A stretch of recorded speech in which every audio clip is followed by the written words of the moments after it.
Hello friends, how are you. Welcome to Indira civil services with Anuj Patel. हम लोग बात कर रहे थे हिस्ट्री पे, एनसीईआरटी की हिस्ट्री पे। तो देख सकते हैं एनसीईआरटी की हिस्ट्री पे भी हम लोग चैप्टर क्लास 7 की पाठ पुस्तक और चैप्टर 4 पे थे, मुगल डायनेस्टी या मुगल साम्राज्य की बात करेंगे। इसके हम पहले पार्ट पे चर्चा कर चुके हैं, दूसरे पार्ट की ओर बढ़ेंगे।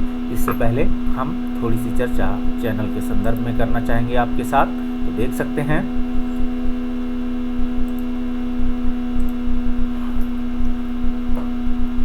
सबसे पहले कि हमें किताब क्यों पढ़नी चाहिए। तो हम बात करेंगे हमारे अतीत, आपके पूर्वज कैसे क्या क्या काम किए होंगे, कहाँ कहाँ कॉलोनियल किस किस के तहत क्या थे, शासित थे, देखेंगे। वो अगर आपका क्या है ऑप्शनल सब्जेक्ट हिस्ट्री है यूपीएससी सीएससी पीसीएस में, अगर आप यूपी पीसीएस के साथ साथ अगर आप नेट दे रहे हैं, पीजीटी दे रहे हैं, वनडे एग्जाम की श्रृंखला के तहत तैयारी कर रहे हैं, तो आप देख सकते हैं क्योंकि हिस्ट्री के जो बहुत सारे फैक्ट्स हैं आप देखेंगे, फैक्ट्स कॉन्सेप्ट जो पूछे जा रहे हैं, चाहे वनडे हो चाहे आप देख सकते हैं सिविल सर्विसेज से रिलेटेड हो, आपको दिखाई पड़ेंगे। तो आप देख सकते हैं। साथ ही तो हम लोग जो भी पढ़ लिख रहे हैं, साक्षर हो रहे हैं कंपटीशन के हिसाब से, तो देखेंगे इंदिरा सिविल सर्विसेज के अंतर्गत पढ़ लिख रहे हैं। भाई अनुज पटेल सर का ये चैनल है, इसे आप लाइक करें, सब्सक्राइब करें, ठीक है। तो आप देखेंगे कि मुगल साम्राज्य, तो मुगल साम्राज्य कैसे भारत में आया आगे चर्चा करेंगे। अभी हम सिर्फ एनसीईआरटी पढ़ा रहे हैं, तो एनसीईआरटी में आपको चैप्टर बाई चैप्टर आगे लेके चल रहे हैं, क्योंकि एनसीईआरटी जब आप बेसिक से धीरे धीरे आगे की तरफ बढ़ रहे होते हैं तो क्या होगा, आपके अंदर एक कॉन्सेप्ट का एक बेसिक स्ट्रक्चर डेवलपमेंट होता है। जैसे कि आप छोटे से बड़े की तरफ बढ़ते हैं, वैसे वैसे क्या है क्लास 1 में पढ़ा, क्लास 2, क्लास 3, उसी तरीके से क्या है अगर आप चीज़ों को कंपटीशन के हिसाब से स्टेप बाय स्टेप सीढ़ी दर सीढ़ी आगे बढ़ते हैं तो आपको ज़्यादा क्लियर होंगी चीज़ें। देख सकते हैं एनालिसिस की कैपेसिटी आपके अंदर बेहतरीन डेवलपमेंट होगी। तो आप देखेंगे इस तरीके से। तो हम बात कर रहे हैं ऑप्शनल सब्जेक्ट के संदर्भ में, अगर है आपका हिस्ट्री है तो आप देख सकते हैं, क्योंकि क्लास 7 एनसीईआरटी तक देख सकते हैं इसे बेहतर तरीके से, इसी लैंग्वेज को आपको फॉलो भी करना है, चाहे वो मेंस के पॉइंट ऑफ व्यू से हो। तो पॉइंट मेंस में ही देखना है। मेंस में क्या है जीएस के पेपर में और मेंस में ऑप्शनल देख सकते हैं, ठीक है। तो आप इसे जीएस में भी आप देखेंगे, जीएस में आप कहेंगे जीएस में हिस्ट्री तो है नहीं, एशियंट हिस्ट्री, तो आप देखेंगे क्या है आर्ट एंड कल्चर मिलेगा। आर्ट एंड कल्चर के साथ क्या है लैंग्वेज, लिटरेचर, ये सारी चीज़ें, साहित्यिक विकास, बुद्ध और बहुत सारी आइडियोलॉजी आपको क्या है एशियंट हिस्ट्री में ही आपको दिखाई पड़ेंगी। तो उत्तराधिकार की मुगल परंपराएं, तो उत्तराधिकार हमने कहा कि मुगल काल में क्या था, ज्येष्ठ पुत्र, पहले क्या था राजा के जो उत्तराधिकार थी परंपरागत या वंशानुगत होते थे राजा, तो क्या था उत्तराधिकार में अधिकतर ज्येष्ठ पुत्र क्या राजा बनता था। लेकिन मुगल परंपरा में आके कुछ परंपराएं ब्रेक होती हैं, कहीं ना कहीं कुछ संघर्ष, कुछ बैटल होते हैं जिसके तहत ये परंपराएं टूटती हैं। हालांकि प्रथा वही पुरानी ही चली आ रही थी कि राजा का ज्येष्ठ पुत्र ही क्या बनेगा, राजा बनेगा।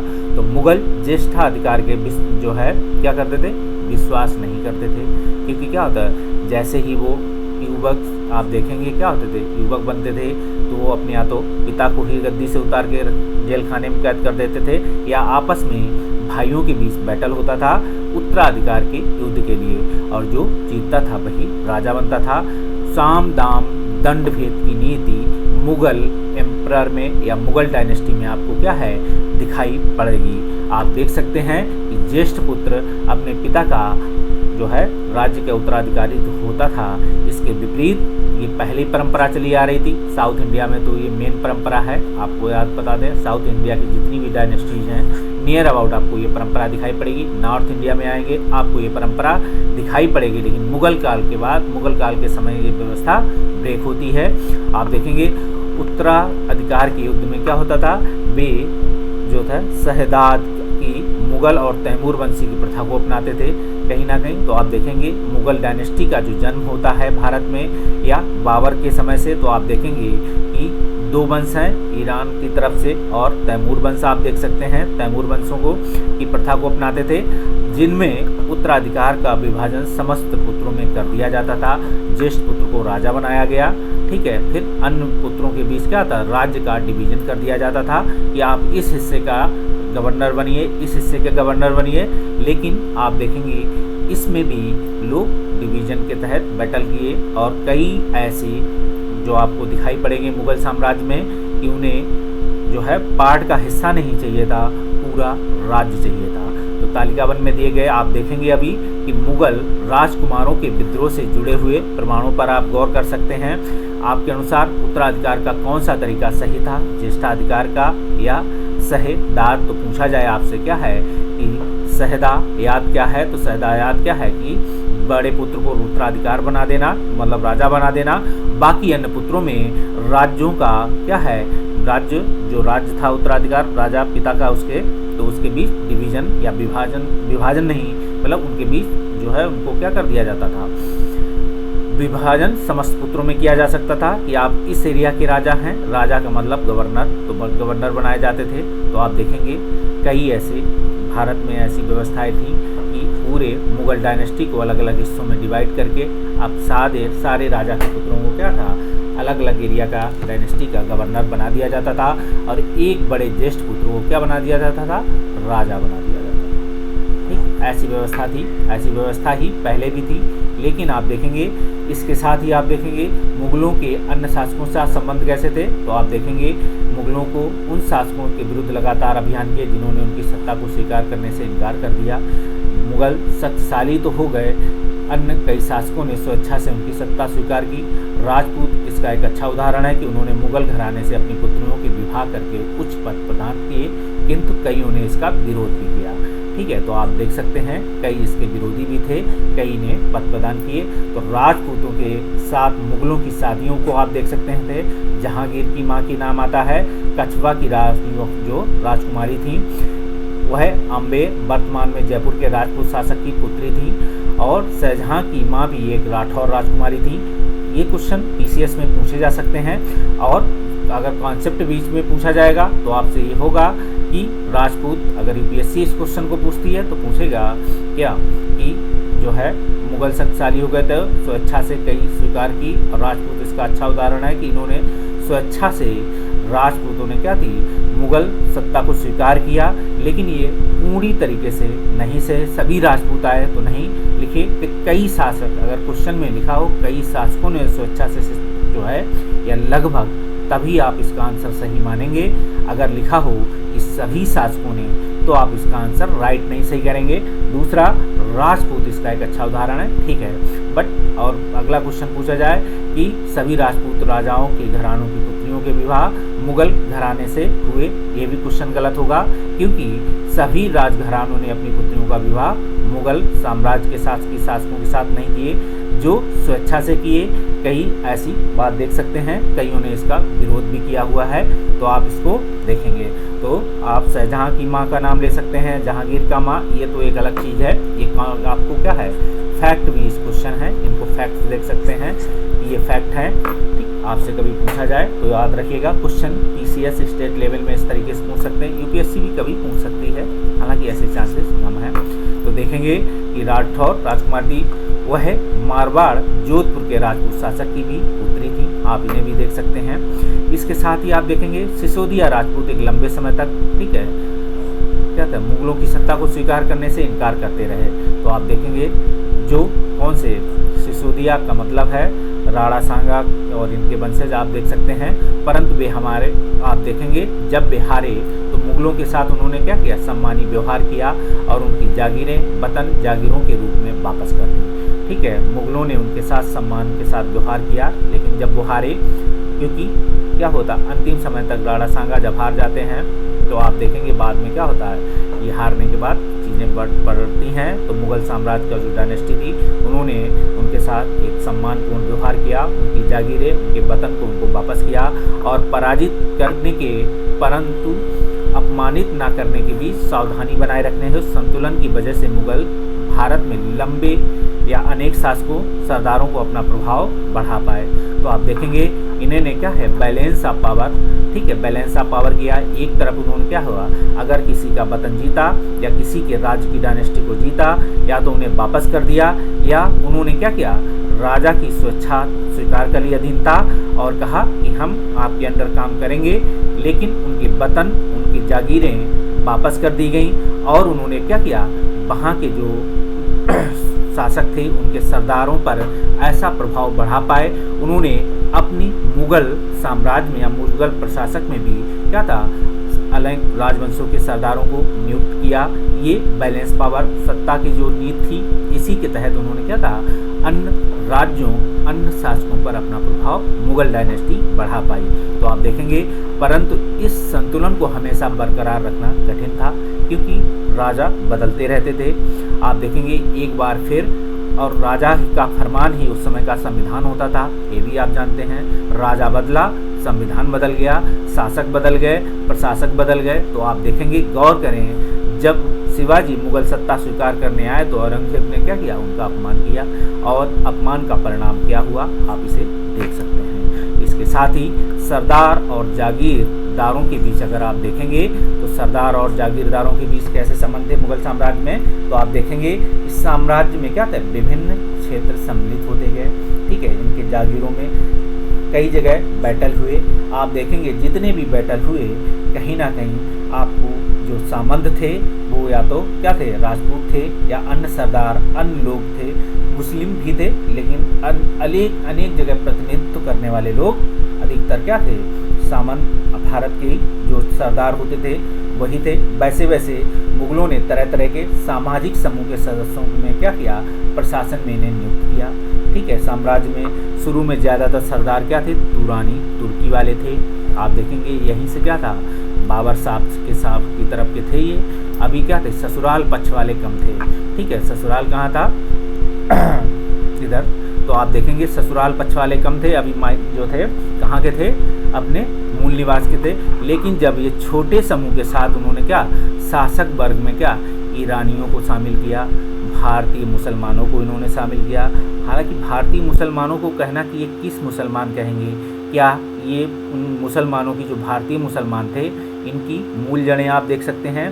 भारत से बाहर से मुसलमान आने वाले, जिसे हम मुसलमान कहते हैं, वो कम थे। यहाँ आने के बाद इन्होंने क्या, अपने धर्म पर का प्रचार प्रसार किया।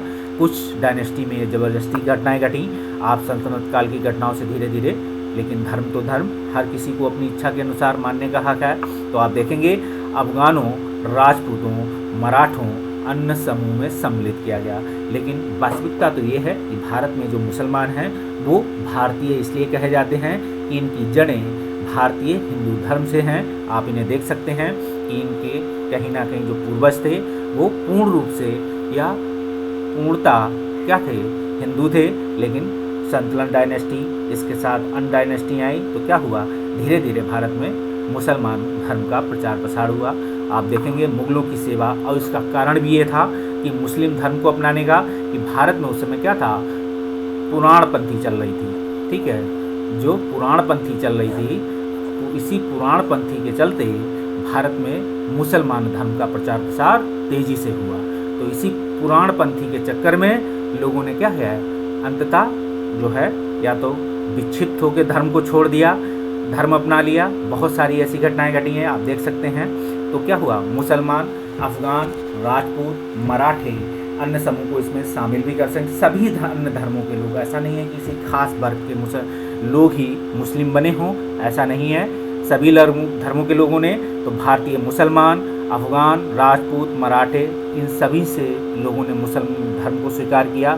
लेकिन आप देखेंगे ईरानी शासक वर्ग में क्या था, ईरानी, भारतीय मुसलमान, अफगान, राजपूत, मराठे, अन्य समूह को भी सम्मिलित किया जाता रहा, क्योंकि बैलेंस ऑफ पावर की नीति, हमने कहा कि मुगल भारत में लंबे समय तक रहते गए, तो क्या था, शक्ति और संतुलन के सिद्धांत पे इन्होंने काम किया। इनकी जो फॉरेन पॉलिसी थी बिल्कुल शक्ति और संतुलन पे काम करती थी। ठीक है, मुगलों की सेवा में आने वाले नौकरशाह क्या कहलाए, मनसबदार कहलाए।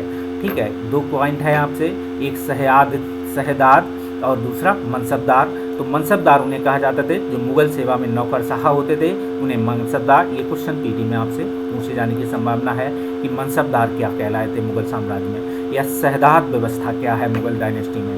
इन क्वेश्चंस को लेकर आप देख सकते हैं मनसबदार शब्द का प्रयोग ऐसे व्यक्तियों के लिए होता था जिन्हें कोई मनसब यानी सरकारी हैसियत या पद मिलता था। ठीक है, मुगलों द्वारा चलाई गई श्रेणी व्यवस्था, ठीक है, जिसके जरिए पद, वेतन और सैन्य उत्तरदायित्व, ठीक है, पद, जाति, ऐसी व्यवस्थाएं थी। श्रेणी व्यवस्था आपसे क्वेश्चन कई बार पूछा जाता है कि श्रेणी व्यवस्था में जात पद श्रेणी से अधिक होते थे, श्रेणी पद जात से कम होते थे। अलग अलग मुगल डायनेस्टी में आप देखेंगे क्या था, अलग अलग लोगों ने अलग अलग हायरार्की सिस्टम अपनाया हुआ था। तो ये इसी को याद रखेंगे कि किस डायनेस्टी में क्या है। तो आप देखेंगे मनसबदार शब्द का प्रयोग उन व्यक्तियों के लिए हुआ है जो क्या करते थे, जिन्हें कोई मनसब यानी कोई हैसियत, कोई पद मिलता था।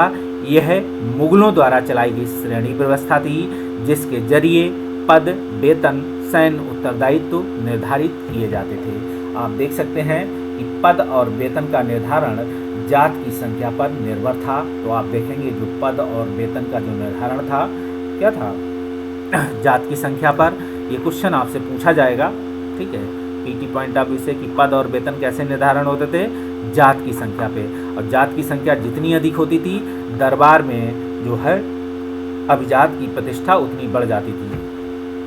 ठीक है, अब जात क्या होता था, पद और वेतन जात के आधार पर निर्धारित होता था। कि जात कोई धर्म नहीं था।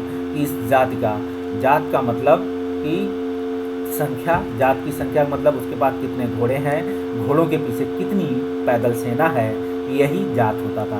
अब कुछ लोग इसको जात को अपनी जात से मत जोड़ लेना, ठीक है, इस जात का मतलब यहाँ कुछ और था। तो आप देख सकते हैं कि पद और वेतन का जो निर्धारण जात की संख्या पर निर्भर था। जात की संख्या जितनी अधिक होती थी, दरबार में क्या था, अभिजात की प्रतिष्ठा में उतनी क्या था, बढ़ जाती थी। अभिजात मतलब स्वयं में एक प्रतिष्ठा वर्ड है, प्रतिष्ठित एलीट वर्ड है। तो आप देखेंगे उसकी जो प्रतिष्ठा जुड़ती। अभिजात जैसे कोई अंगूर में कोई दाना नहीं थे कि इतनी जाति हैं तो ये लो एक अंगूर का दाना और बढ़ गया, नहीं। अभिजात की जो प्रतिष्ठा थी वो बढ़ती चली जाती थी, कैसे, संख्या पर। तो आप देखेंगे उनका वेतन भी उतना अधिक होता चला जाता था। सम्मान की दृष्टि से, वेतन की दृष्टि से आप देखेंगे अभिजात क्या था कि पद और हैसियत बढ़ती चली जाती थी। इसे देख सकते हैं जो सैन्य उत्तरदायित्व थे मनसबदारों को सौंपे गए। मनसबदारों क्यों सौंपे गए, क्योंकि ये प्रशासनिक मनसबदार नौकरशाह थे, याद रखिएगा, ठीक, ये नौकरशाह थे, इसलिए इन्हें विशेष सैन्य उत्तरदायित्व सौंपा गया। उन्हीं के अनुसार उन्हें घोड़सवार रखने पड़ते थे। तो मनसबदार देख सकते हैं कि घोड़सवार कैसे रख सकते थे।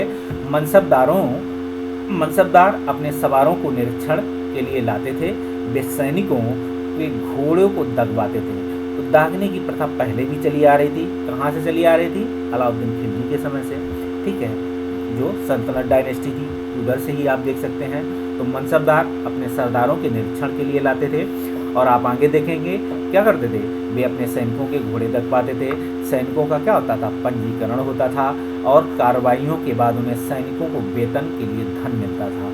कई जगह आप देखेंगे अगर उन्हें वेतन के लिए धन नहीं मिलता था तो उन्हें क्या था, किसी ज़मीन का टुकड़ा दिया जाता था कि आप इस ज़मीन से उगाइए, खाइए, आप हमें सैन्य अपनी सहायता दीजिए, सैनिक सेवाएं दीजिए, ऐसी व्यवस्था थी। लेकिन मुगल काल में आप आएंगे तो आपको क्या हुआ, नगद वेतन की व्यवस्था आपको दिखाई पड़ती है। तो ऐसा ये लिख रहे हैं एनसीईआरटी वाले, ठीक, देने के लिए धन मिलता था। मनसबदार अपने क्या करते थे, वेतन, राजस्व एकत्रित करने वाली क्या करते, धूम के रूप में पाते थे। तो मनसबदार क्या करते थे, मनसबदार का वेतन कैसा होता था, तो मनसबदार राजस्व एकत्रित करने वाली भूमि के रूप में पाते थे।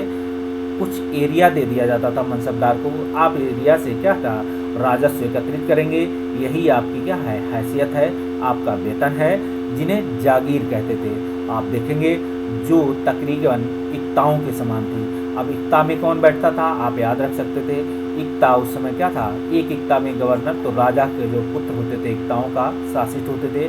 रूलर ऑफ जो है किंग जो डॉटर ऑफ देख सकते हैं, राजाओं के पुत्र इक्ताओं का क्या होता है, इक्ता संभालते थे और उनको इक्ताओं के क्या था, पद के रूप में दिया जाता था उनको शासन व्यवस्था करने के लिए। तो परंतु आप देखेंगे मनसबदार क्या करते थे, मनसबदार मुक्तियों जो थे से भिन्न अपने जागीरों पर नहीं रहते थे। मुक्ति एक व्यवस्था है, याद रखिएगा, ठीक है। मनसबदार मुक्तियों से भिन्न अपने जागीर पर नहीं रहते थे, ठीक है, और ना ही हाँ, और ना ही उन पर प्रशासन करते थे। उनके पास अपनी जागीरों से केवल राजस्व एकत्रित करने का अधिकार थे। जो इक्ताओं को रूलित करते थे, जो शासित होते थे, उन्हें हम मुक्ति कहते थे। तो इक्ता का जो मुखिया होता था उसे मुक्ति कहेंगे, और बहुत सारी इक्ताएँ होंगी तो उन्हें मुक्तियाँ कह दिया गया। तो मुक्तियाओं से भिन्न और जागीर नहीं रहते थे, मतलब उस जागीर के प्रमुख तो नहीं है, लेकिन उस एरिया से क्या राजस्व जो मिलेगा वो उन्हें प्राप्त होता था।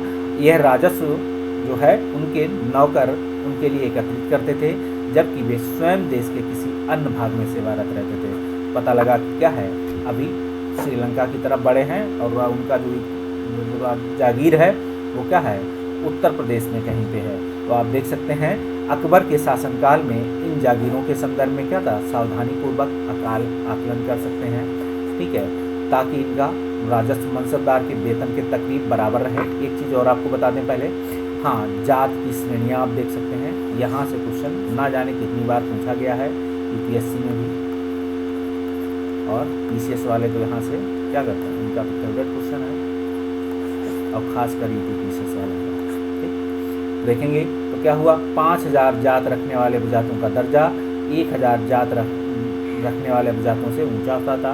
ऐसा जाहिर सी बात है, जात के आधार पर होता था।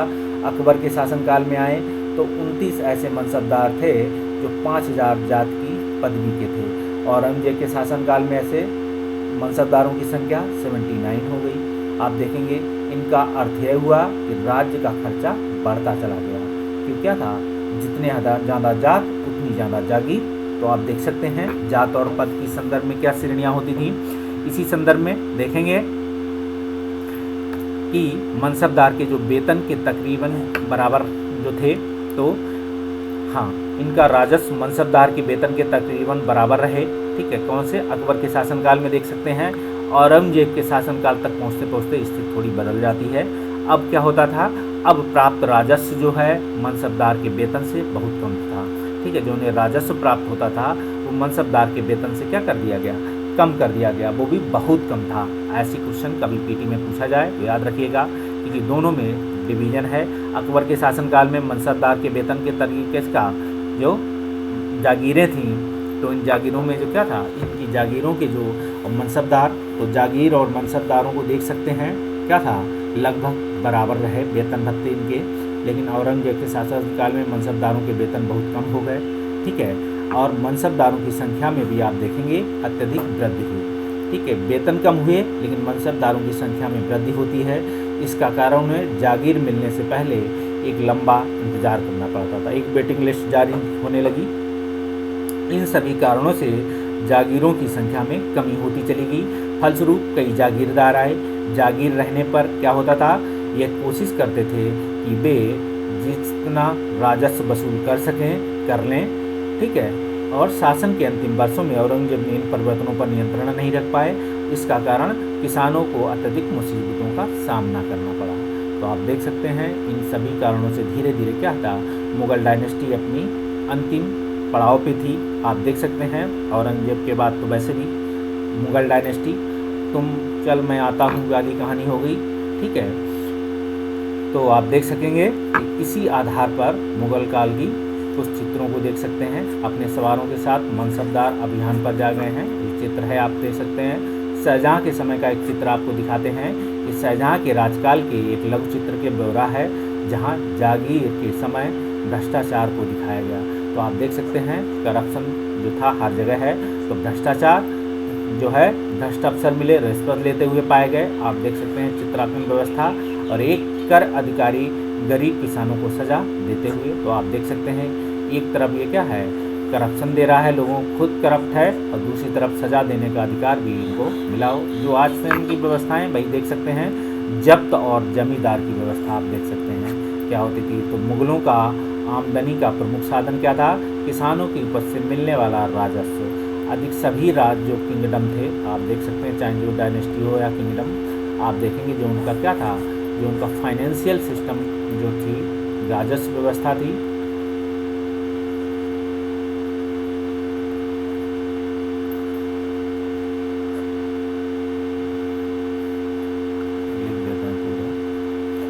था, अधिकतर एग्रीकल्चर ही था।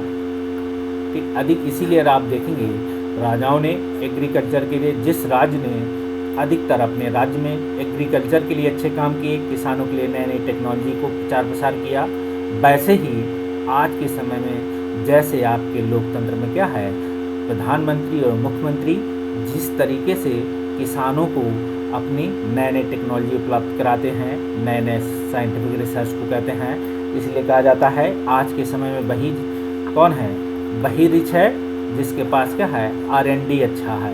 ठीक है, R&D रिसर्च एंड डेवलपमेंट जिसके पास अच्छा है, तो आप देख सकते हैं उसके पास नई नई टेक्नोलॉजी है, तो इसीलिए कहा जाता है।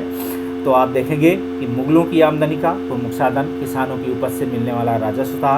अधिकतर स्थानों पर आप देखेंगे किसान क्या करते थे, मुगल कुलीनों यानी मुखिया या स्थानीय सरदारों के माध्यम से राजस्व देते थे। किस तरीके से राजस्व देते थे आप देखेंगे, जो अधिकतर स्थानों पर क्या था, किसान मुगल जो है ग्रामीण कुलीन, तो आप देखेंगे जो कुलीन वर्ग होते थे वही मुखिया बनते थे ग्रामीण में। आप देखेंगे जिन्हें चौधरी भी कहते थे, अन्य नामों से भी जानते थे, तो आप इन्हें भी देख सकते हैं। स्थानीय सरदारों के माध्यम से ये क्या करते थे, राजस्व देते थे समस्त मध्यस्थ के लिए, चाहे वे स्थानीय हों, ग्राम के मुखिया हों या फिर शक्तिशाली सरदार हों।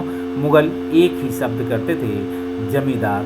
तो आप देख सकते हैं चाहे वो स्थानीय मुखिया रहा हो, चाहे शक्तिशाली सरदार हो, हायरार्की सिस्टम में उन्हें जमींदार ही बोला गया है, चाहे वो छोटा मुखिया रहा हो, चाहे वो बड़ा मुखिया रहा हो। आप इसे देख सकते हैं।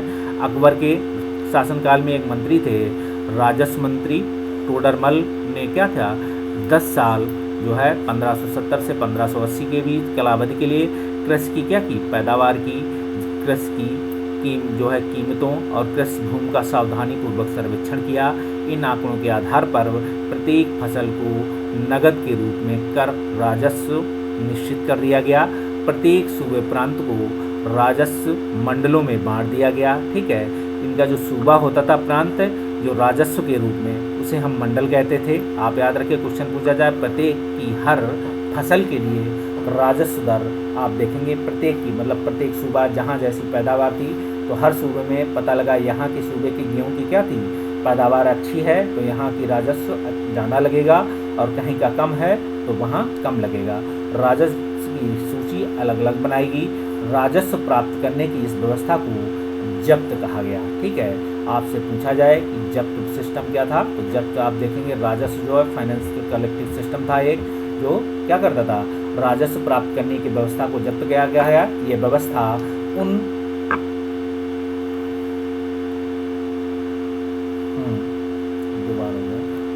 स्थानों पर प्रचलित थी जहां पर मुगल प्रशासनिक अधिकारी क्या करते थे, प्रशासनिक अधिकारी क्या कहलाते थे, मनसबदार। आपको याद दिला दें, ठीक है, यही मनसबदार कहलाते थे। भूमि का निरीक्षण करते थे और ठीक है, और सावधानीपूर्वक उसका हिसाब रखते थे। ऐसा निरीक्षण गुजरात और बंगाल के प्रांतों में जो है संभव नहीं हो पाया। 2 प्रांत बताए गए कि बंगाल, और कभी क्वेश्चन पूछा जाएगा तो ये पूछा जाएगा कि अभी तक तो ये पूछा नहीं कि किस प्रांत में ऐसा संभव नहीं हो पाया, लेकिन आने वाले समय में ये क्वेश्चन बनेगा तो पूछा जाएगा कि ऐसे कौन से 2 राज्य थे, या पूछा जाएगा कि बंगाल जब जो है मुगल काल के अंतर्गत प्रचलित, जो अकबर के शासनकाल में टोडरमल ने जो भूमि का जो निरीक्षण किया था, उसी आधार पर क्या थी, उसी आधार पर जो है पूरे भारत में राजस्व व्यवस्था निर्धारित की गई। और दूसरा स्टेटमेंट रहेगा कि प्रत्येक भारत को जो है राजस्व व्यवस्था के तहत प्रत्येक सूबे को राजस्व मंडलों में बांट दिया गया, और हर मंडल भारत के लगभग पूरे भारत के सभी मंडलों से राजस्व व्यवस्था मुगल काल से क्या थी, प्राप्त होती है। लेकिन आप देखेंगे अकबर के शासनकाल में ऐसा नहीं हो पाया है। 2 राज्य हैं ऐसे, बंगाल और गुजरात, इन्हें यहाँ प्रांतों में जो क्या है संभव नहीं हो पाया। कुछ क्षेत्रों में जमींदार इतने शक्तिशाली थे कि मुगल शासकों द्वारा शोषण किए जाने की स्थिति विद्रोह कर सकते थे। कभी कभी एक ही जाति के जमींदार और किसान मुगल सत्ता के खिलाफ मिलकर क्या करते थे, विद्रोह कर देते थे। तो वे किसान मुगल सत्ता के खिलाफ क्या करते, जमींदार और किसान मिलकर मुगल सत्ता के खिलाफ विद्रोह किए, और 17वीं शताब्दी के आखिर में ऐसे किसान क्या किए, मुगलों जो किसान विद्रोहियों को मुगल साम्राज्य को स्थायी चुनौती दी। 17वीं शताब्दी का मतलब आप समझ सकते हो कि अब क्या होता था, उत्तरवर्ती मुगल काल शुरू हो चुका है। आप देख सकते हैं उत्तरवर्ती मुगल काल 17वीं शताब्दी के दौर में, क्योंकि 1707 में क्या होता है, औरंगजेब की मृत्यु हो जाती है। अब विद्रोह तो जमींदारी नहीं, लगभग सामंत और आप देखेंगे जो शासक थे अलग अलग एकताओं के या अलग अलग राज्यों के, वो भी विद्रोह करने लगे थे, चाहे वो बंगाल हो चाहे वो हैदराबाद हो। अब चुनौती लगभग हर जगह से प्राप्त होनी शुरू हो चुकी थी। अब देखेंगे इसके अकबरनामा, तो अकबरनामा और आईन अकबरी दो वर्ण हैं, दोनों अलग अलग चीज़ें हैं। देखेंगे अबुल फजल की से अकबरनामा लेते हुए अकबर, तो अबुल फजल थे, इन्होंने अकबरनामा लिखी और इन्हें दी। अकबर ने अपने करीबी मित्र दरबारी अबुल फजल को क्या आदेश दिया कि वह उसके शासनकाल के इतिहास को लिखें। ठीक है, ऐसा बोला होगा अकबर ने कि यार मेरे लिए कुछ लिख दो, तो उन्होंने लिख दिया। फिर देखेंगे अबुल फजल ने यह इतिहास 3 जिल्दों में लिखा। ये भी याद रखना, ये पिछले सालों खास पैट क्वेश्चन है कि कितने पार्ट में थी अबुल फजल अकबरनामा, तो अकबरनामा 3 पार्ट में थी। ठीक है, याद रखिएगा, इसके पार्ट जो थे वो 3 थे और इसमें लिखा है, इसका शीर्षक था अकबरनामा। ठीक है, कभी पूछा जाए कि अकबरनामा का शीर्षक क्या है, तो अकबरनामा का शीर्षक अकबरनामा ही था। और पहली जिल्द में आप देखेंगे अकबर के पूर्वजों का बयान है। ये भी स्टेटमेंट याद रखना कि जो पहला पार्ट है, ठीक है, पार्ट 1, तो इनके पूर्वज हैं। और आप देखेंगे दूसरी अकबर के शासनकाल की घटनाएं हैं, तो आप पार्ट 2 में जाएंगे तो अकबर के क्या है, शासन काल की जो घटनाएं घटी। ठीक है, तीसरे में आप जाएंगे तो आईने अकबरी है, जो इसके तीसरी जिल्द है, तीसरी जिल्द का नाम जो रखा गया है। ठीक है, तीसरी जिल्द का अगर नाम पूछा जाए किस जिल्द का नाम या तीसरे पार्ट का नाम आईने अकबरी है। इसमें आप देखें अकबर के प्रशासन, घराने, सेना, राजा, साम्राज्य का भूगोल का ब्यौरा मिलता, मतलब तीसरा पार्ट ही मेन है, याद रखिएगा। और आप देखेंगे इसमें आप देखें इसके समकालीन भारत के लोगों की परंपराओं और संस्कृतियों का भी विस्तृत वर्णन है, आप ये भी देखेंगे। आईने अकबरी का सबसे रोचक आयाम आप देखेंगे क्या है कि विविध प्रकार की चीज़ें, फसलों की बात करते हैं, पैदावार कैसी होगी, कीमत क्या होगी, मजदूरी क्या होगी, राजस्व की क्या होगी, स्टैटिक्स इसका सिस्टम क्या होगा, विवरण क्या है, क्लासिफिकेशन क्या है, ये सारी चीज़ों को रखा गया है। पूरे चैप्टर का क्रक्स आप समझ लीजिए लिखा हुआ है, इसको आप पूर्णतः याद रखें, समझ के रखें कि तीसरी पहली, तो आप देखेंगे पार्ट 3 भी। ठीक है, इसकी जिल्द का नाम था आईने अकबरी। ठीक, इसी अकबरी को कहते हैं। इस घराने प्रशासन, घराने, सेना, राजस्व सभी कुछ रखा गया। अब देख सकते हो अकबर की नीति क्या रही। ठीक है, अकबर को नज़दीक से देख सकेंगे चाहे दूर से देख लें, तो नज़दीक से कक्षा 7 में दिखाएंगे और दूर से दिखाएंगे तब आगे बढ़ेंगे। तो देखेंगे प्रशासन के जो मुख्य अभिलक्षण आप थे अकबर के जो निर्धारित किए गए, उसका विस्तृत जो वर्णन था अबुल फजल की अकबरनामा में आप दिखाई पड़ेंगे। उसकी नीतियाँ ही राजा के कार्य ही नीतियाँ हैं, तो आप देखेंगे जो अबुल फजल ने लिखी है अकबरनामा, उनके पूर्वज, उनके शासन व्यवस्था, तीसरे पास्ट आईने अकबरी, तो अकबरनामा विशेषकर आईने अकबरी हमने आपको बताया कि आईने अकबरी क्या है, तीसरा पार्ट है। ठीक है, अबुल फजल के अनुसार आप देखेंगे साम्राज्य कई प्रांतों में बटा हुआ था। ठीक है, जिन्हें सूबा कहा जाता था। सूबा के प्रशासक को सूबेदार कहते थे, जो राजनीतिक और सैनिक दोनों प्रकार के कार्यों का निर्वहन करता था। आप देखेंगे यही सूबे जो है राजा जो है अपने पुत्रों में बांट देता था, पूरे राज्य को सूबे में बांटा और एक एक सूबा अपने एक एक राजा को, एक एक बेटे को दे दिया। इसलिए आप देख सकते थे जो है क्या था, राजा के कितने भी पुत्रों को फर्क नहीं पड़ता था।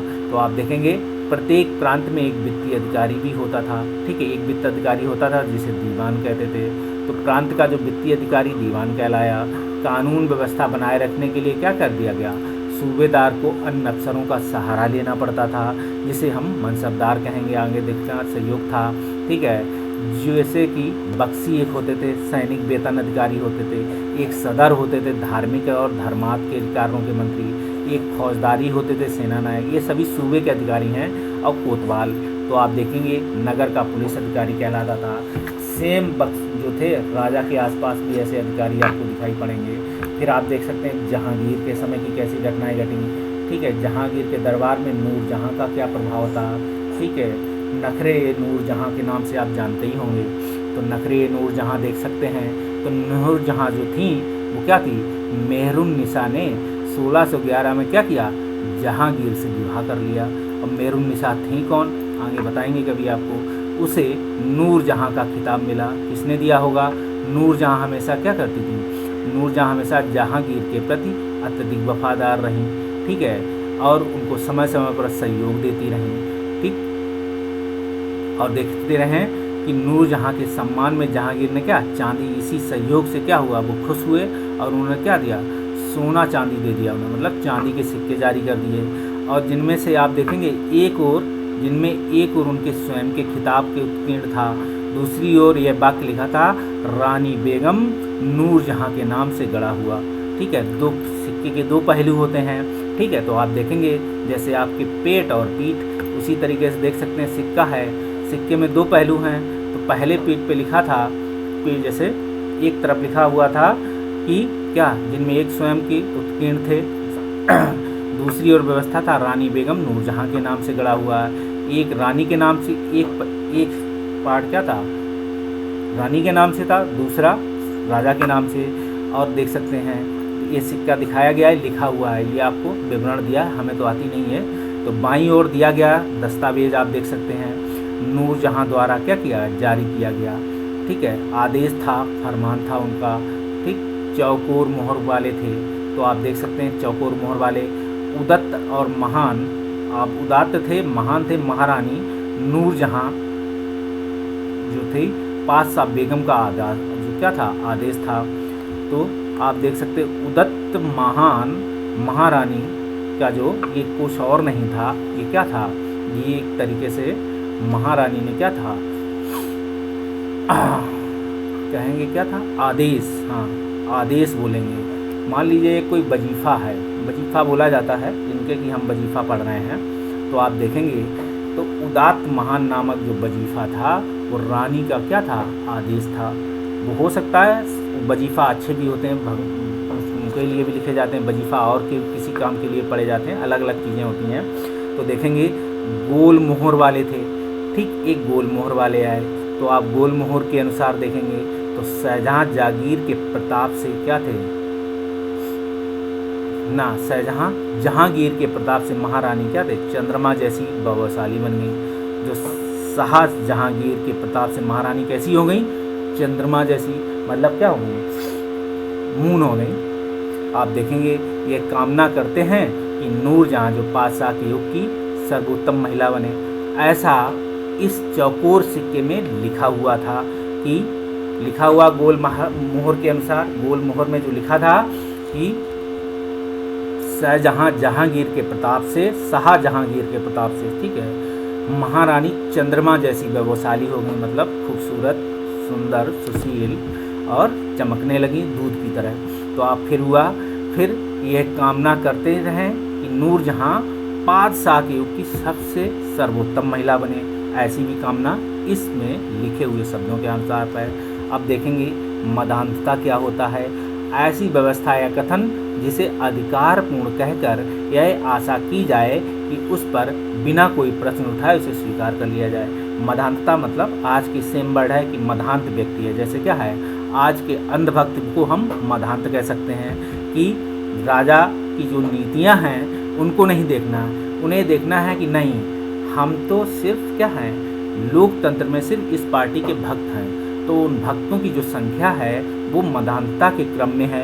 क्या करेंगे कि राजा कुछ भी करे वो बिल्कुल उन्हें सही दिखाई पड़ेगा, ठीक है कि नहीं, उनका पाद भी जो है वो भी वातावरण के लिए शुद्ध है एकदम। तो ऐसी भी व्यवस्था कह सकते हैं, या कह सकते हैं कि जो मदान्त शब्द है उनके कार्य कह सकते हैं, ठीक है।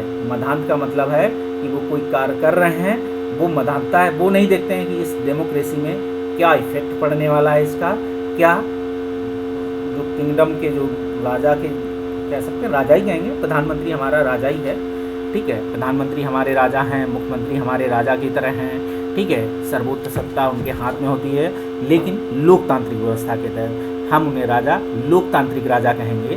ठीक है, लोकतांत्रिक राजा हैं वो, क्योंकि जनता के चुने हुए हैं, हमारे चुने हुए हैं, तो हम लोकतांत्रिक रूप से कहेंगे। वैसे तो राजा राजपाल को कहना चाहिए, लेकिन क्योंकि क्या है, राज्य का प्रथम मुखिया वो है और वो है, लेकिन हम लोकतांत्रिक मुखिया इसलिए कहते हैं क्योंकि लोकतंत्र में क्या है, जनता ने हमें जो शासन सत्ता चला रहा, जो विधि कानून का निर्माण कर रहा है, वही लोकतांत्रिक राजा है। तो आप देखेंगे चाहे किसी की शासन सरकार हो, अलग अलग स्टेटों में अलग अलग पार्टियों की सरकार है, वो अपनी अपनी पार्टी क्या है, मधांत हैं। उन्हें लगता है कि जो हमारी पार्टी कर रही वही सबसे अच्छा काम कर रही। विपक्ष सेंटर हो, चाहे सेंटर में अगर मोदी जी कोई अच्छा काम कर दिए तो विपक्ष को या अपोजिशन वालों को लगेगा कि नहीं, ये देश हित में नहीं है। ठीक है, अलग अलग एंग हैं, लेकिन आप देख सकते हैं कि बाकी आप समझदार हैं कि मधांधता के भक्तों की संख्या कहाँ ज़्यादा है, भक्त कौन है।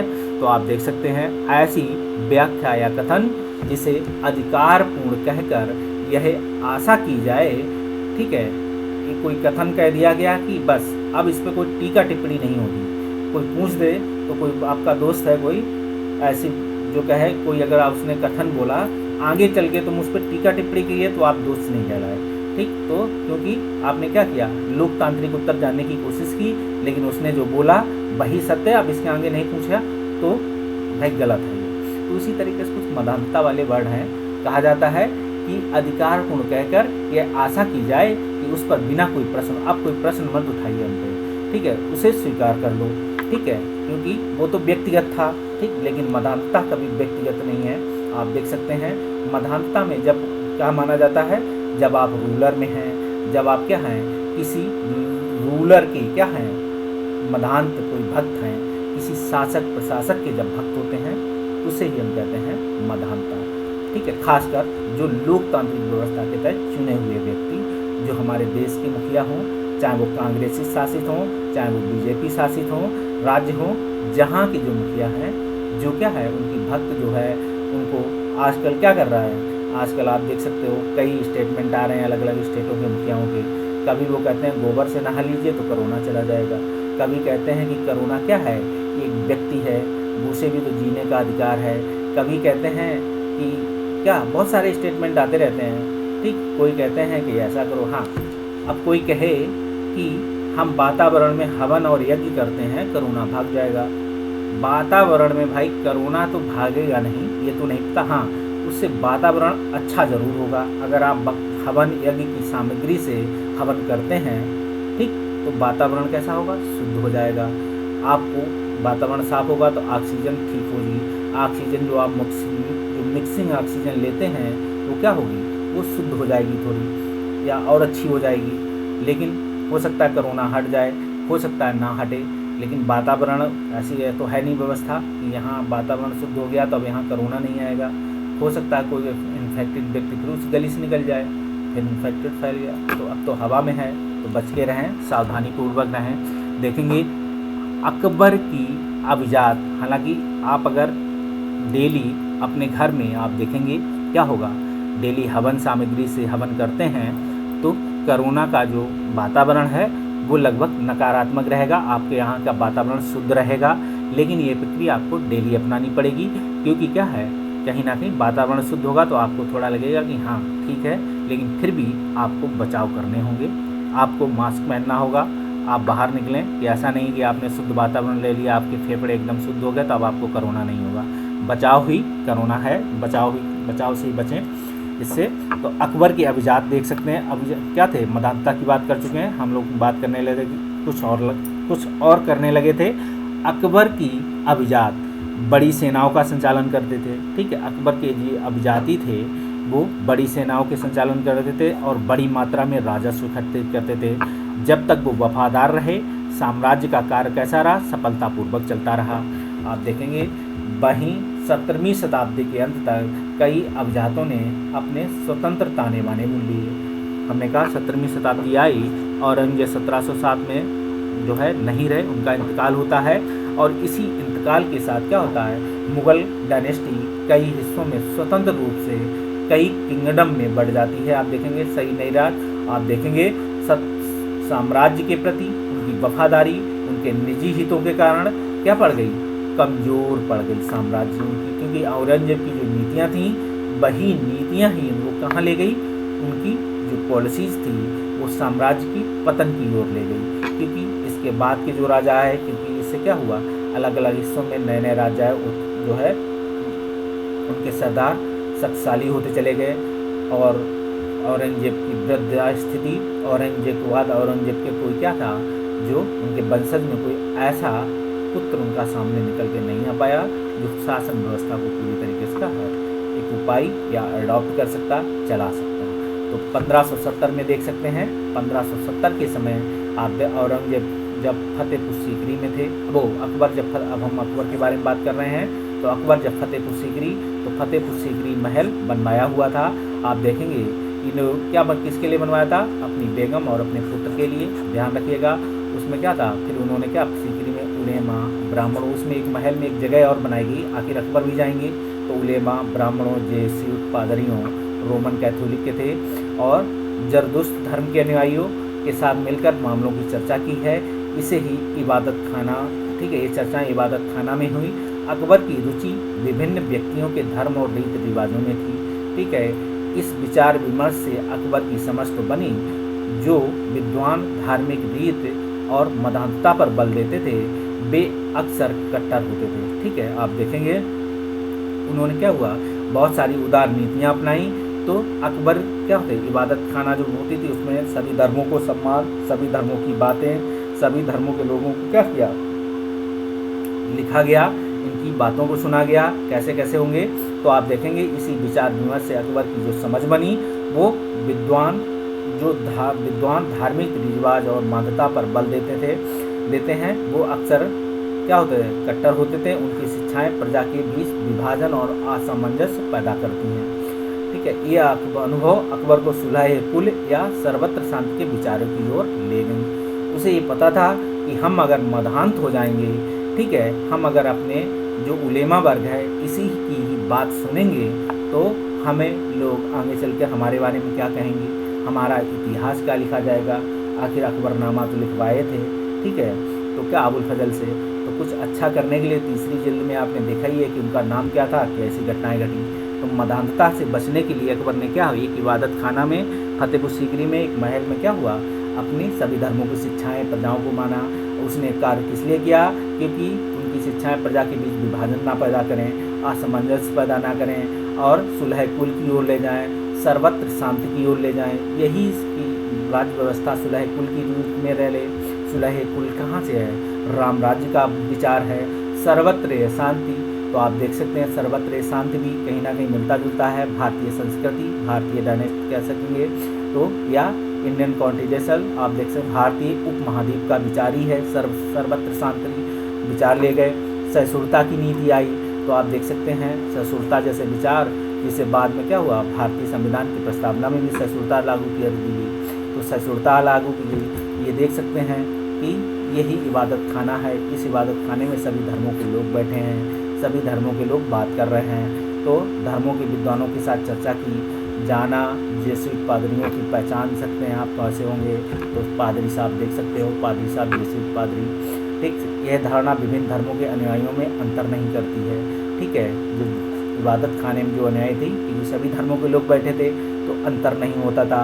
वो उनके विचारों को सम्मान देते थे, वो उनके विचारों को, जो कैसे थे, लिबरल विचार होते थे, जो मानवता, ह्यूमैनिटी युक्त विचार थे, ठीक है। मानवता की ओर जो विचार ले जाते थे, सारे धर्मों के विचार जैसे जो मानवता को बढ़ावा देते थे, वही क्या करते थे, अंतर नहीं था। अपितु इसका केंद्र बिंदु क्या थी, नीति शास्त्र की एक व्यवस्था, ठीक है। जब आप ह्यूमैनिटी की ओर जाएंगे तो नीति शास्त्र आपके अंदर क्या करेगा, जन्म ले लेगा। तो नीति शास्त्र की एक व्यवस्था जो सर्वत्र लागू की जा सकती थी, जिसमें केवल सच्चाई दिखाई पड़ती थी, न्याय दिखाई पड़ता था, शांति दिखाई पड़ती थी। इन तीन वर्डों पर ही ये क्या था, बल दिया गया। अबुल फजल के सुलह कुल के इस विचार पर आधारित, और ये सुलह कुल का अब जो विचार था वो लाए कौन, तो अबुल फजल उनके मित्र थे। उन्होंने कहा था कि आप क्या करिए, सुलह कुल बुलाइए, ऐसी व्यवस्था बनाइए, ऐसा महल में एक जगह स्थान कीजिए कि सभी धर्मों को लोग बैठें, जहां आप उनके विचार को सुने, ठीक है। तो अबुल फजल ने सुलह कुल के इस विचार पर आधारित शासन दृष्टि बनाने में अकबर की मदद की। देखिए, तो अकबर का जो मित्र था वो अच्छा निकला। तो शासन के इस सिद्धांत को क्या कर दिया गया, जहांगीर और शाहजहां ने भी अपना लिया धीरे धीरे। तो आप देख सकते हैं इस शासन व्यवस्था जो अकबर की थी उसे आप देखेंगे दो लोगों ने तो अपनाया ही है। कौन थे, जहांगीर और शासन। तो आपको कभी क्वेश्चन मिले पीटी में कि जो अब अकबर या की जो सुलह कुल की व्यवस्था थी वो अकबर के बाद समाप्त हो जाती है, नहीं, आप कहना कि 2 पीढ़ियों तक तो अपना ही गई है सुलह कुल की व्यवस्था। हालांकि थोड़े बहुत बदलाव किए जहांगीर ने भी किए इसमें और शाहजहां ने भी किए। तो आप देख सकते हैं, लेकिन व्यवस्था को एक्सेप्ट किया। ठीक है, तो क्या हुआ, शासन के इस सिद्धांत को जहांगीर और शाहजहां ने अपनाया। इतना ही जाने, आप देखेंगे सुलह कुल क्या होता था। ठीक है, अकबर के सुलह कुल की नीति उनके पुत्र जहांगीर ने इस प्रकार वर्णन किया है। ठीक है, तो देखिए सुलह कुल की नीति किसी और की थी, वर्णन कोई और कर रहा है। कैसे किया है कि सुलह कुल कहता था ईश्वरी जो थी अनुकंपा के विस्तृत आंचल में, ठीक है, सभी वर्गों और सभी धर्मों के अनुयायियों की एक ही जगह है। ठीक है, इसलिए उसके विशाल साम्राज्य में जिसकी चारों ओर की सीमाएं केवल समुद्र ही निर्धारित होती थी, विरोधी धर्मों के अनुयायियों की तरह के अच्छे बुरे विचारों के लिए जगह थी। यहाँ असहिष्णुता का मार्ग बंद है क्योंकि समुद्र से घिरे हुआ है। ये सुन्नी और सिया की एक ही मस्जिद में इकट्ठे होते थे। ठीक है, ईसाई और यहूदी एक ही गिरजेघर में प्रार्थना करते थे। उसने सुसंगत तरीके से सार्वत्रिक शांति सुलह कुल का सिद्धांत का पालन किया। किसने किया, पालन किसने किया, जहांगीर ने। ठीक, और इस व्यवस्था में लाए कौन, तो अकबर के समय आती है, अबुल फजल उनके मित्र थे। तो ऐसी व्यवस्थाओं का वर्णन आपको दिखाई पड़ेगा। वैसे जैसे आपके दिमाग में मुगल क्या आएगा, मुगल डायनेस्टी आएगा तो आपको लगेगा कि बहुत कट्टर थे, बहुत धर्म का, बहुत मारकाट मचाई, कुछ किया होगा। नहीं, ऐसा भी नहीं। देखिए कितने अच्छे वर्णों से इन्होंने लिखा हुआ है। आप 15वीं शताब्दी की ओर बढ़ते हैं। अब चलिए 15वीं शताब्दी की ओर क्या घटनाएं घटी। तो 15वीं शताब्दी में और उसके पश्चात के मुगल साम्राज्य कैसे रहे होंगे। ठीक, तो 15वीं शताब्दी में आप देखेंगे कि प्रशासनिक और सैनिक कुशलता के फलस्वरूप आर्थिक और वाणिज्यिक समृद्धि में क्या होता है, काफ़ी वृद्धि होती है। और विदेशी यात्रियों ने क्या इसे वैसा धनी देश बताया जैसा कि किस्से कहानियों में वर्णित है। परंतु यही यात्री इसी प्रचुरता के साथ आने वाली दरिद्रता को देखकर विस्मित रह गए। ठीक है, सामाजिक असमानताएं साफ दिखाई मिलेंगी। इसमें आपको क्या था, अब ऐसी व्यवस्था हो गई, असमानताएं दिखने पड़ी। सुलह कुल की नीति थी, इसके बाद भी घटनाएं घटी। देख सकते हो शाहजहां के शासनकाल के 20वें वर्ष में दस्तावेजों से पता चलता है कि ऐसे मनसबदार जिनको उच्चतम पद प्राप्त था कुल 8000 में से 445 ही ऐसे थे।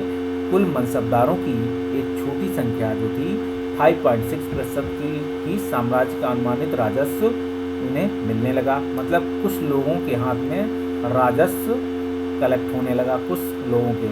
और कहा गया कि सवारों के वेतन के रूप में उन्हें दे दिया गया।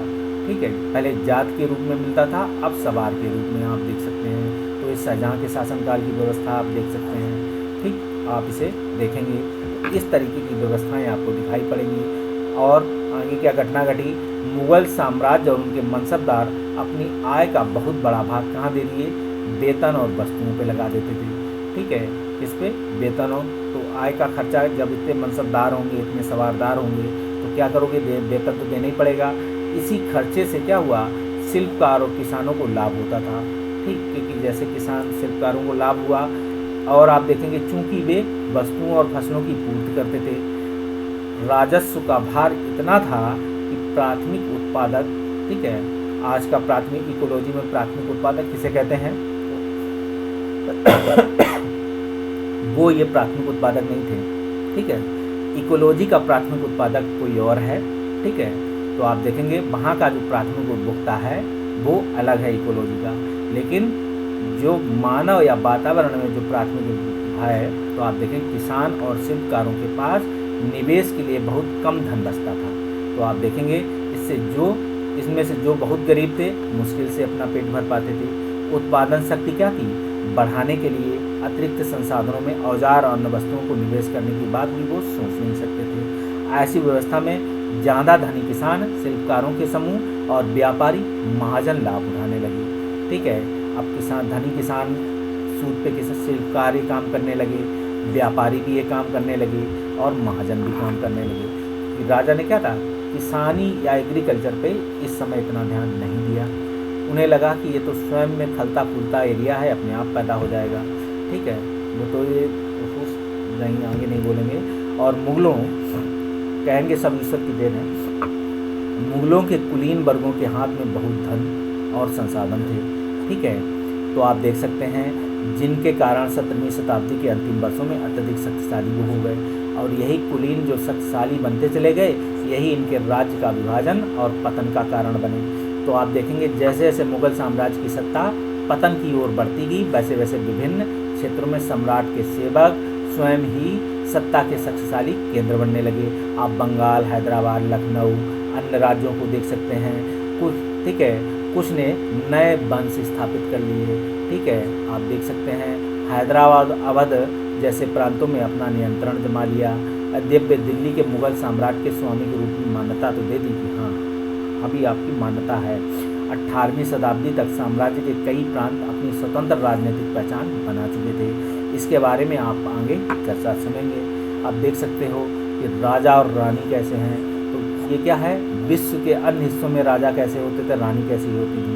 तो 16वीं शताब्दी में आप मुगल समकालीन चलेंगे संसार के उन हिस्सों में जहाँ के राजा रानी कैसे थे। तो उस समय आप चलेंगे ऑटोमन तुर्की साम्राज्य। ठीक है, के सुल्तान थे सुलेमान 1520 से 1566 में। उनके राजा में ऑटोमन राज्य का विस्तार यूरोप की ओर हुआ।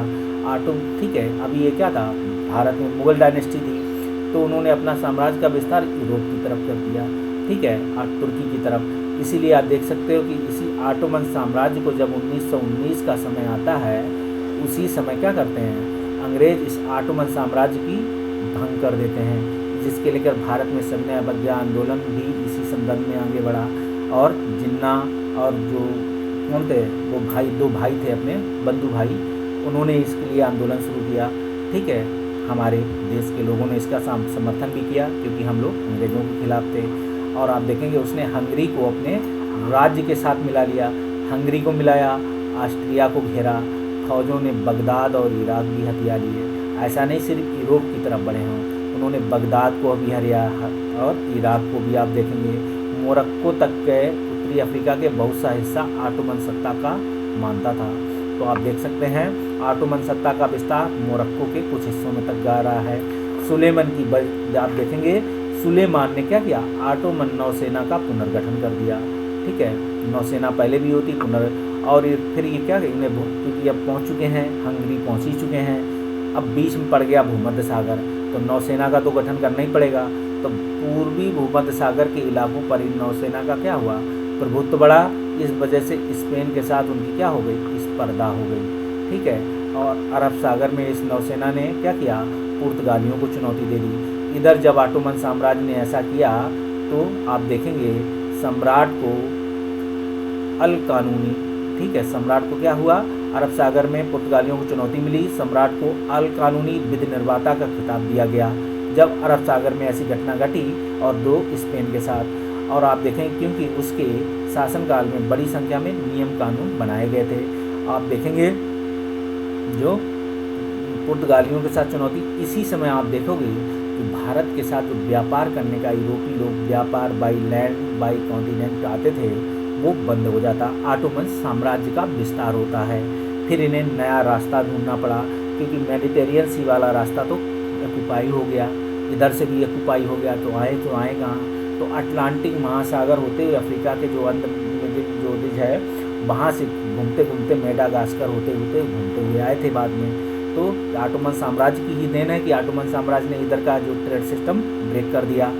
इन नियमों को लक्ष्य, लेकिन आप देखेंगे इसी ऑटोमन साम्राज्य ने जो ट्रेड सिस्टम ब्लॉक किया था जब अंग्रेज़ों ने भारत में प्रभुत्व स्थापित किया था, तो यही जो ऑटोमन साम्राज्य ने जहाँ जहाँ अपनी चीज़ें स्थापित की थी इसको ध्वस्त करने के लिए अपने सैनिक अपनी व्यवस्थाएं बनाई थी। तो कैसे कैसे काम किया इन्होंने, तो इन नियमों का लक्ष्य यह था कि वह बढ़ते हुए साम्राज्य के विभिन्न क्षेत्रों पर ध्यान रखते हुए प्रशासनिक तरीकों का मानकीकरण करें। ठीक है, क्या हुआ, ताकि किसानों को बेगार और भारी करों से क्या किया, बचाया जा सके। देखिए ऑटोमन साम्राज्य ने क्या किया कि प्रशासनिक तरीकों का मानकीकरण कर दिया। मन का मतलब वो मत सोचना, मानकीकरण का मतलब उनको चिन्हित किया कि ये यहाँ इस एरिया का, क्योंकि ऑटोमन साम्राज्य मोरक्को भी है, स्पेन भी है, एशिया में भी है, तो कहीं बारिश हो रही, कहीं धूप निकल रही, तो अलग अलग मानकीकरण करना पड़ा। तो जैसे क्या हुआ था, दसाला पद्धति टोडरमल की थी, उसी तरीके से मानकीकरण आपको दिखाई पड़ेगा। तो ऑटोमन साम्राज्य में जब सार्वजनिक व्यवस्था का पतन होता है तो आप देखेंगे ऑटोमन क्षेत्र में क्या हुआ, सार्वजनिक जो व्यवस्थाएं थीं वो अब पतन होती हैं। कैसे पतन हुई होंगी, सुलेमान कानूनी काल को आदर्श काल के रूप में याद किया जाने लगा। जैसे भारत में मुगल सत्ता पतन होती है तो अकबर की नीतियों को क्या कहा जाता है, स्वर्ण कहा जाता है, सुलह काल की नीति थी या आदर्श काल कहा जा सकता है। अकबर के अन्य समकालीनों के बारे में पता लगाएं। आप देखें इंग्लैंड की रानी थी एलिजाबेथ, जो 1558 से 1603 ईरान की क्या थी, सफाविद शासक थे अब्बास। ठीक है, और इनसे कहीं ज़्यादा विवादास्पद रूसी शासक थे जार इवान चतुर्थ। ठीक है, आप देखिए जार जुड़ा हुआ शब्द जो है, जार का शासन कहाँ तक चला होगा, जार इवान चतुर्थ बेसिल एविच नाम था इनका, जो 1530 से 1584 जो इवान दी टेरिबल नाम से कुख्यात था। मतलब आप देखेंगे जो इवान चतुर्थ था उसे इवान दी टेरिबल नाम से जाना जाता था। इन सब चीज़ों को आप जाने रहेंगे अन्यत्र के रूप में, तो वर्ल्ड हिस्ट्री जब आपको लिखने में आएंगे तो आपको क्या होगा, संतुष्टि फैक्ट आप डालेंगे तो आपको लगेगा कुछ हमने अच्छा लिखा है, कहीं से और कुछ पा गए हो। तो ये सब चीज़ें पढ़ना जरूरी है आपके लिए। तो आप देखेंगे इवान चतुर्थ थे, इवान द टेरिबल नाम से विख्यात थे। और जार का शासक कब समाप्त होता है, 19वीं, आप बताइए जार शासक कब खत्म होता है। जार आप देख सकते हो, जार का अंत आप देखेंगे प्रथम विश्व युद्ध के बाद या उसके समय लगभग समाप्त आपको दिखाई पड़ेगा। जार शासन कहाँ से कहाँ तक चला होगा, तो आप देख सकते हैं। ये आपकी कहानी थी कक्षा 7 की पाठ्य पुस्तक की मुगल डायनेस्टी की। आगे भी देखेंगे क्या घटना घटती हैं, अभी तो हम लोग क्या है दे रहे हैं। तो आप देख सकते हैं मनसब क्या होता था, मंगोल क्या होते थे, सिसोदिया राजपूत कौन है, राजपुर नूरजहाँ कौन थी, तो देख सकते थे नूरजहाँ को जोड़ दो जहांगीर से, क्योंकि नूर थी। सूबेदार कौन थे, तो सूबेदार आप देख सकते हो, हाँ भी चल रहे ऊपर से, फिर आप देख सकते हैं कौन थे, सिसोदिया राजपूत आप देखेंगे मारवाड़ में चले, जब मारवाड़ी सिसोदिया हैं जो राठौर राजपूत आप जाओगे तो मेवाड़ की तरफ। ठीक है, एक मिनट, राठौर मेवाड़ नहीं, मारवाड़ नहीं था, बोल दिए सिसोदिया जाएंगे मेवाड़ की तरफ, राजपूत शासक मारवाड़ की तरफ जाएंगे। आप जाएंगे मंगोल, तो मंगोल कौन कहलाए, ठीक है, मनसब क्या कहलाए, तो मनसब आपको बताया था पद होता था। ठीक है, मनसब एक पद है जो, और मंगोल कौन कहलाए, ठीक, तो मंगोल ही उज्बेक थे, उज्बेकों को मंगोल कहा गया। ठीक है, माता पक्ष तो जो वो उज्बेकी थे जो मंगोल कहलाए। ठीक है, बाबर थी बाबर तो आप देखेंगे फिर राजपूत राठौर, फिर नूरजहाँ, और कौन बचा, सूबेदार क्या कहलाया, सूबेदार गवर्नर कहलाता था। ठीक है, इसे देख सकते हैं। आगे आप पढ़ लीजिए, खाली स्थान भरिए, अकबर ने सौतेले भाई मिर्जा हाकिम के राज की राजधानी आप बताइए कहाँ बनी। फिर आप देखेंगे दक्कन के 5 सल्तनत, बाबर, खानादेश, अहमदनगर कहाँ थे, आपको देखेंगे जो दक्कन की 5 सल्तनत थी, बरार, खानादेश, अहमद। ठीक, और एक था कि एक जाति एक मनसबदार के पद और वेतन का घोषक था, उसके दिखाया जाता था। ठीक, इन सभी के बारे में हम आपको चर्चा कर चुके हैं। आगे देखेंगे अकबर के दोस्त थे सलाहकार अबुल फजल थे, इनकी उसके विचार को करने के लिए एक किताब लिखी थी, कितने जिल्दों में लिखी गई थी, विभिन्न धर्म संस्कृतियों का क्या नाम था, ये बताइए। फिर मुगल साम्राज्य के अधीन आने वाले केंद्रीय प्रांत कौन कौन से थे, ये बताइए। और मनसबदार और जागीर के बीच क्या संबंध होता था। ठीक, मनसबदार क्या होते थे और जागीर क्या होते थे, दोनों में अंतर है, दोनों में डिफरेंस है। यही आपको पूछा भी जाना है, यही पीटी में भी क्वेश्चन बनेगा, यहीं पे आपको मेंस में भी जब डिस्क्रिप्शन फॉर्म में लिखेंगे तो आप जागीर और मनसबदार में अंतर रखते हुए, जैसे क्या था, ठीक, तो आप देखेंगे तो क्या था, मनसबदार और जागीरों के बीच संबंध क्या है। अब मुगल साम्राज्य प्रशासन में जमींदार की भूमिका क्या होती थी, ठीक, ये भी आपको बताना है कि जमींदार क्या करते थे, जमींदार को क्या कहा जाता था उस एरिया के, ठीक है। अलग अलग एरिया के जमींदार बड़े छोटे जमींदारों को किस किस नाम से पुकारा जाता था, अगर नहीं पुकारा जाता था तो क्या पुकारा जाता था। शासन काल में आप जाएंगे तो शासन प्रशासन संबंधी अकबर के विचारों के निर्माण में धार्मिक विद्वानों में होने वाली चर्चाएं कितनी महत्वपूर्ण हैं, ठीक है। जो सुलह कुल जो बनाया था फतेहपुर सीकरी में एक महल था, ठीक है। फतेहपुर सीकरी कई महलों से बनाया, एक महल के अंदर कई छोटे छोटे महल हैं। तो आप देखेंगे किसी ने अपने पुत्र के लिए बनवाया, कहीं अपनी बीवी के लिए बनवाया, ठीक है, अलग अलग जगह। तो मुगलों ने खुद को मंगोल की अपेक्षा तैमूर के वंश खोजने पर क्या बल दिया, ठीक, ये भी है। मुगलों ने खुद को मंगोल की अपेक्षा तैमूर वंश पर क्यों बल दिया, ऐसी क्या बात थी, ठीक है। कि ससुराल जो अपने ससुराल को उन्होंने महत्व नहीं दिया, कोई तो बात रही होगी, ठीक है। तो आप देखेंगे, फिर आप देखेंगे क्या था, भू राजस्व से प्राप्त होने वाली आय मुगल साम्राज्य के स्थायित्व को कहाँ तक जरूरी था। तो भू राजस्व से प्राप्त होने वाली जो आय थी वो मुगल साम्राज्य से स्थापित होने की कहाँ तक जरूरी थी। तो आप लिखो कि क्यों जरूरी थी, क्या आवश्यकता थी, ठीक है। देखो क्वेश्चन खुद में टूटा हुआ है। मुगल राजस्व भू राजस्व से प्राप्त होने वाली आय कितने डिवीजन थे, कर दीजिए, ठीक है। मुगल साम्राज्य के स्थायित्व के लिए क्यों जरूरी थी, तो आप बता दीजिए कि किसी भी राज्य का जो राजस्व आय व्यवस्था जितनी अच्छी होती है, ठीक है, वो राज्य में खुशी और कहाँ से थी, जरूरी था, बता दीजिए। अब मुगलों के लिए केवल तुरानी ईरानी ही नहीं बल्कि उनकी मनसबदारों की नीति की भूमिका थी। बैलेंस ऑफ पावर की पॉलिसी इनकी देख सकते हैं। मुगल साम्राज्य के जाएंगे समाज में ही आप जाएंगे वर्तमान भारत, और आप देखेंगे आज भी अनेक सामाजिक और सांस्कृतिक इकाइयों से बना है, ठीक है। भारत को क्या जाता है, कई संस्कृतियों का देश है। तो आप कहा जाता है क्या यह राष्ट्रीय एकीकरण के लिए एक चुनौती है। इसीलिए आप देखेंगे सहिष्णुता की नीति जो भारत में क्या थी, सहिष्णुता वाली नीति भारतीय संविधान में भी थी जब बना, लेकिन प्रस्तावना में भी थी, लेकिन साफ नहीं दिखाई पड़ी। तो क्या कर दिया गया, संशोधन कर दिया गया 78 में, ठीक। जब संशोधन कर दिया कि लो अभी तक नहीं दिखाई पड़ती थी, अब देख लो, तो कर दिया गया कि देख लो सहिष्णुता की नीति।